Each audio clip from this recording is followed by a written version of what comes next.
بسم اللہ الرحمن الرحیم۔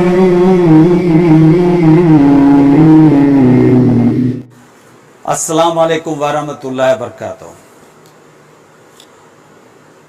اعوذ باللہ من الشیطان الرجیم، بسم اللہ الرحمن الرحیم۔ میں نے آپ کے سامنے حابل اور قابل کی تھوڑا سا قصہ بیان کیا تھا کہ انہوں نے قبول فرمایا تو حابل کو خوشی ہوئی اور قابل کو غصہ آیا۔ اب یہاں پر حابل نے کچھ نہیں کہا، قابل نے پروگرام بنایا کہ یہ ہو نہیں سکتا۔ والد صاحب نے بہت سمجھایا۔ اسی طرح سے قابل نے پروگرام بنایا کہ میں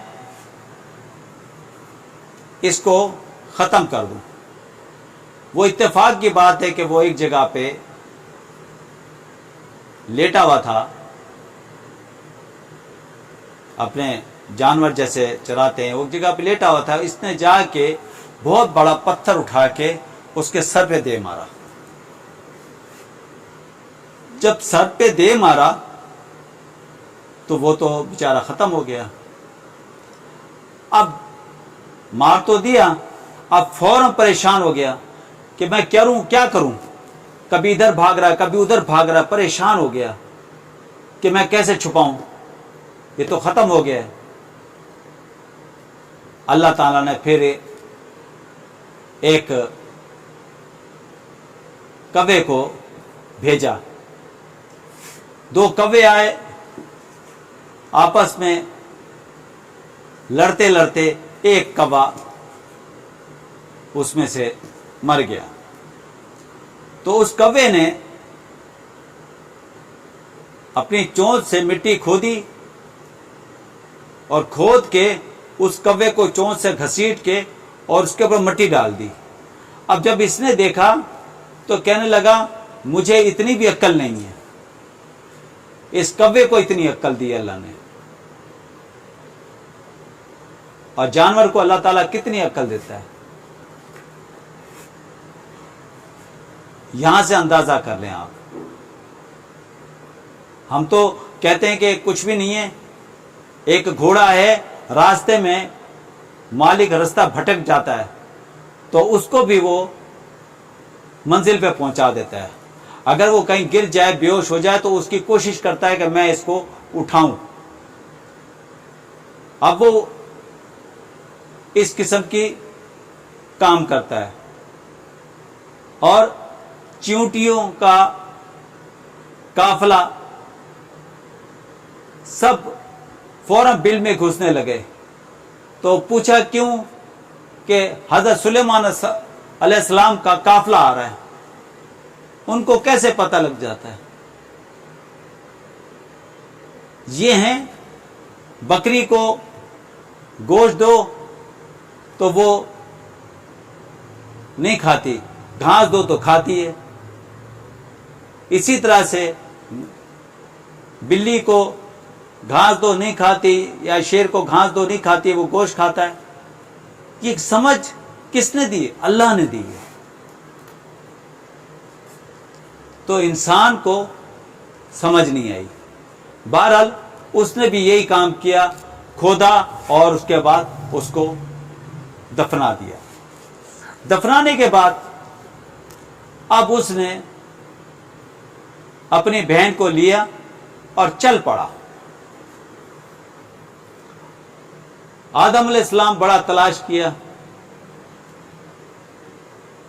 اور وہ جس جگہ پہ چلے گیا تو لازمی بات ہے کہ دنیا میں پہلا قتل جو ہوا وہ قابل سے ہوا۔ تو آج جتنے بھی قتل ہوتے ہیں وہ قابل سے ہوتے ہیں، صحیح فیصلے نہیں ہوتے۔ اس کی اب یہاں سے دیکھ لیں، یہ زنا جو شروع ہوا ہے لازمت ہے کہ اس نے اپنی بہن سے نکاح کیا ہی نہیں ہے، بلکہ اس کو لے گیا اور اس سے بچے پیدا ہو گئے، وہ تو زنا کے ہو گیا، یہاں تو زنا ہوا نا۔ اب یہاں پر جب زنا ہو گیا تو سب زانی ہو گئے، وہ اپنی شیطان کے ساتھ زندگی گزارنے لگے، جو شیطان نے اپنا کام کرنا تھا۔ آدم علیہ السلام کا وقت قریب آ گیا، 1000 سال وہ زندہ رہے اور اپنے بچوں سے کہا کہ بھائی اب میرا وقت قریب ہے، میرے لیے چاروں بچوں کو بھیجا کہ جاؤ پھل لے کے آؤ۔ اب وہ پھل لینے نکل پڑے، جب نکلے تو دیکھا کہ وہاں سے 4 انسان آ رہے ہیں اور تھے وہ فرشتے۔ اچھا، جب آئے تو انہوں نے کہا کہ بھائی میری عمر تو ابھی 1000 ہوئی ہے، حضرت داؤد علیہ السلام کی عمر 40 سال تھی، 40,000 سال۔ تو کہ بھائی اللہ کا حکم ہے۔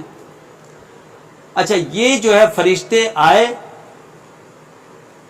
جب اماں حوا نے بھی ان کو کہا کہ ابھی روکو، تو آدم علیہ السلام ناراض ہو گئے، کہنے لگے فوراً کہ پہلے تم نے مجھے جنت سے نکالا، اب پھر مجھے روک رہی ہو۔ انہوں نے کہا نہیں، جب اللہ کا حکم آ گیا تو ختم۔ پھر باقاعدہ انہوں نے 4 تکبیریں پڑھائی، ان کی قبر بنوائی، غسل کروایا، اور سارا طریقہ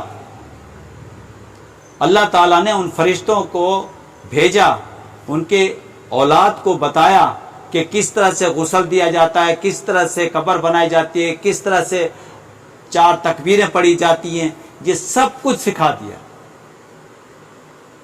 تب جا کے آدم علیہ السلام اپنی وفات پا گئے۔